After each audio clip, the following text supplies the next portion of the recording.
Hi, my name's Neil and welcome to today's episode of Retro for You. On today's episode we're going to look at this again, the Mini-ITX Alicia board, which is based on the Amiga 1200. Now we started building this last week but we didn't complete it. Well, we got it to the point where it was booting diag. So this week we're going to actually get this finished and crack on with getting it in a case. Big thank you to PCBWay for sponsoring this video. I shall join you after a quick word about our sponsor.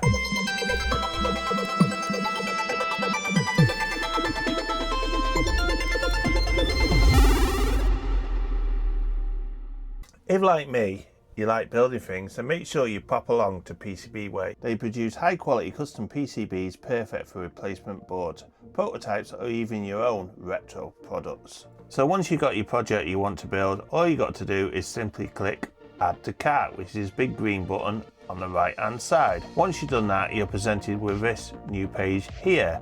Now it'll say here, we have detected 2-layer board at 45 by 51, etc. Depending on what board you got, obviously that changes. And as long as it says here 100% success, you're all good to go. Now there is a hyperlink at the top here for simple tutorial, which will give you some more information should you get lost. Now we do have some options we do need to set. The first one being, make sure you have the right country selected for your shipping costs, so you can make sure you're paying the right amount of postage to get it to your country. Now you got the quantity here, which is always set to 5, which is great because you've always got spares if things do actually go wrong on your build. Now also a couple of options down below which are worth looking at is here, which is your solder mask color and also your silk screen color. So your solder mask color is the color of the board, the silk screen color is the color of the words on the board, and last but not least, down the bottom here you can have assembly service if you want to get this board built. After you've done this, you click the button here, save to cart. It will then be processed. As you can see, the color of the board is absolutely excellent and the quality is second to none. Great job, PCBWay. So whether you're into repairing a retro classic or just building something brand new, PCBWay is the way to go. So check out the link down below. And on that note, let's crack on. Before I begin this video, a big thank you to everybody that tuned in and watched my video last week. It's been my most successful video. I just want to give you all a big thumbs up, especially to those people that subscribed, but also especially to those people that spotted my mistakes, like the missing RAM. I never noticed the 1 meg of missing RAM. I think I was that tired with the project last week and trying to get the video editing done, the recording. It was a hell of a lot of work. I can confirm I've now fixed that missing RAM issue. I used a thermal camera image, as you can see here, and that said to me the bottom 2 pieces were not working, as you can tell by the heat signature on there. Then what I did was I proceeded to use a thicker tip and actually push the solder underneath the J clips to try solder underneath, and believe it or not, that actually worked, and I now have 2 meg of chip RAM, as you can see here. I can confirm now that this board is fully working. It needs finishing off now with the T2 adapter video port, the PCMCIA, the 2 joystick ports, a lot here, the capacitor, the super cap, etc., and the real-time clock. The parallel port and the serial port can be made, but they go on headers basically here. We also have the floppy disk connector there and the ID hard drive connector there. So what my plan is today is I'm going to get this all soldered up. We're going to get the new ports on, etc., and get it finished. Then we're going to install it into a case and get the PyStorm installed and get it boot into some OS, etc., and play some games and play some demos on the thing so you can see how it performs. What follows is a brief construction montage.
Now this is all finished, the build is complete, the ROMs are in. What we need to do next is to get it into a case. Now I've cleaned the board in the ultrasonic bath and it's cleaned up really nice. I do like this blue, it's a good choice that was. A big thanks to Mr. A here, who is the actual designer of these boards. Now I don't actually know what he is, he sounds like a Bond villain, because he's just known as Mr. A, and he's the clever guy behind designing these boards, both Denise and Alicia, so big thumbs up to you. What next to do is we're going to get this put into a case. Now I've gone for the same case I used for Denise, but in silver this time, just so it can differentiate the two next to each other. So we're going to crack on without further ado and get that sorted. So in this box here is the case, so let's just hurry up and get this out. This is a case I've decided to go for. Now it's a quite simple case. It's very compact and small. It has the glass side and this one is a brushed aluminium. As you can see, I think the black Alicia badge would look well on this. That's why another reason I went for this, because it should look really nice. Now I'm probably going to do the same as I did with the other one. Remove the USB board here because we're going to use that at a later date when we actually go around to put in a Go drive into one of these things. So I'm just quickly going to strip this down now.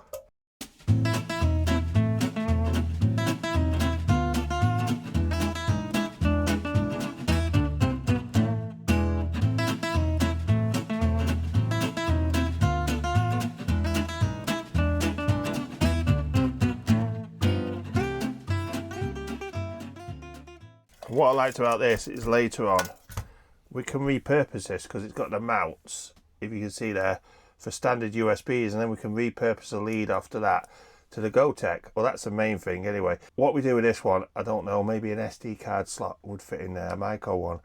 So that is something to think of for the future. So this is what I'm left with, is just a empty case with the headers, and that's all I need. The back plate, I have a plan for that. I actually 3D printed this here that should shove into place, which it does. Thank goodness for 3D printers, eh? And what I need to do is, see these squares here, you can basically cut out the ones you need. So hopefully I can cut them out in a minute and we can have a back plate. Although it's not the best, it looks like it may actually work. So let's just crack on, we'll try and get that sorted.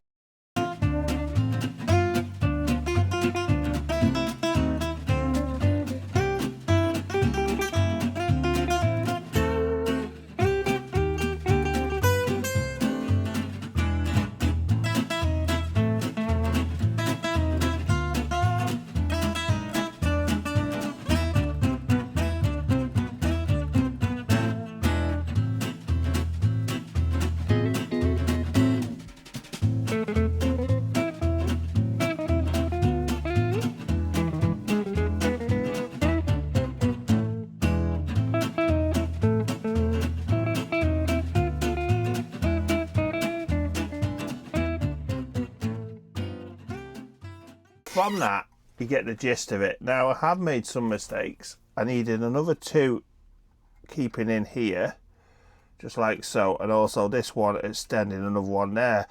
But once that's in, it doesn't look too bad at all, and it does seem to work. So let me just get these screws in place now, and we'll get this motherboard fastened in the case.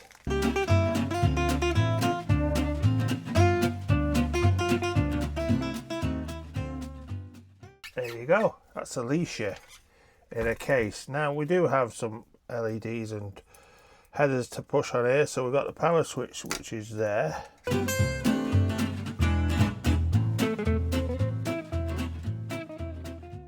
Now if you look here, I actually put some bent pins in because it keeps it at a lower format for when the card goes in, the accelerator card, because I didn't want them sticking up and basically fouling with this card here, because eventually the Pi Storm is going to set this weight on here, so it'd sit something like here. So I was a bit concerned it was going to hit those jumpers like so. Shame I haven't got a blue Pi in it, that would look really cool. Now we need a power supply. Now again, we're going to be using a Pico power supply.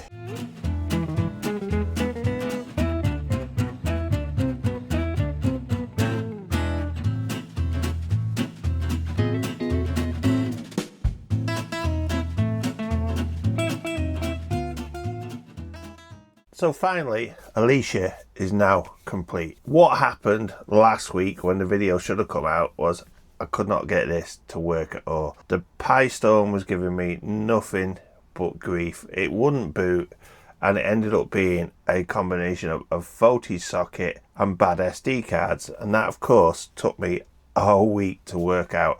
Ended up changing the whole socket on the Pi Storm, which you can see here. Now the Pi Storm is a great device, absolutely love them. The way it emulates the 68000 and allows you to use the SD card as a very fast IDE drive. So what I'm going to do is I'm going to turn that on, and hopefully, all being well, it's going to work. Just see. So we now have a power light, and we've got a black screen. Fingers crossed.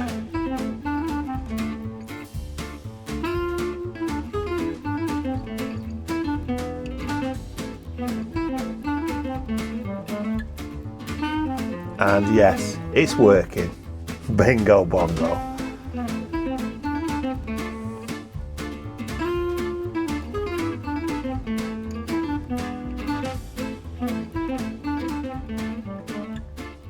So you can see now it boots straight to the AGA version of AGS. So I've got AGS loaded. I'm on a demo. I'm just going to select a demo with the joystick just so you can see it running, and we'll sit back and we'll watch the demo all the way through. So I just selected a AGA demo just to try this running, and we will see what it's like.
Next, what I'm going to do is to try a game. Of course, I'm going to run an AGA game.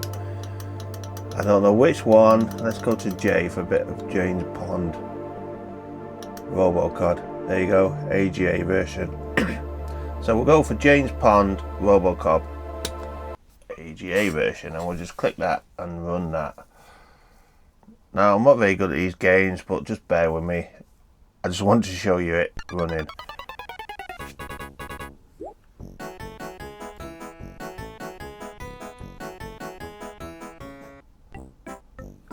There you go, look at that, how lovely does that look? So you got the lovely colours in the background you don't normally get.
I hope you enjoyed the video. I apologise again for being a week late, but this is how it is with building these projects, etc. And maybe some of you decide to actually build one of these for yourself. I do highly suggest it. There's links down below to everything you need to know about this board. There's also links down below to my YouTube buddies, and also don't forget to check out the PCBWay link. And thank you again to PCBWay for sponsoring this video. Big thanks to Mr. A for producing this board, and also Shu for the help he's always continued to give me while troubleshooting this. And also everybody else in the Discord group. It's been a brilliant group, so just pop along there and have a look. Also thanks to Derek at Flame Lily IT. Now check his website out, there's a link down below. He will be selling these Denise boards for the UK, and he's helped me out a lot this week by getting me stuff in the post when I've needed parts as usual. So a big thumbs up to you. Now I'm going to leave the video here now. I'm still recovering from a week of late nights yet again. Hopefully next week we will be back to normal and producing videos every Monday. This has just been a bit of a major project. We may be back on Alicia. We've got some plans to fit a GoTech, etc. Or we may be back onto the Apple II. I haven't made my mind up yet what I'm going to do, but for now I'm just going to sit down, relax and play some of this Alicia, play some games, get some Project X or Speedboard 2 on the go. So on that note, I shall see you next time on Retro for You.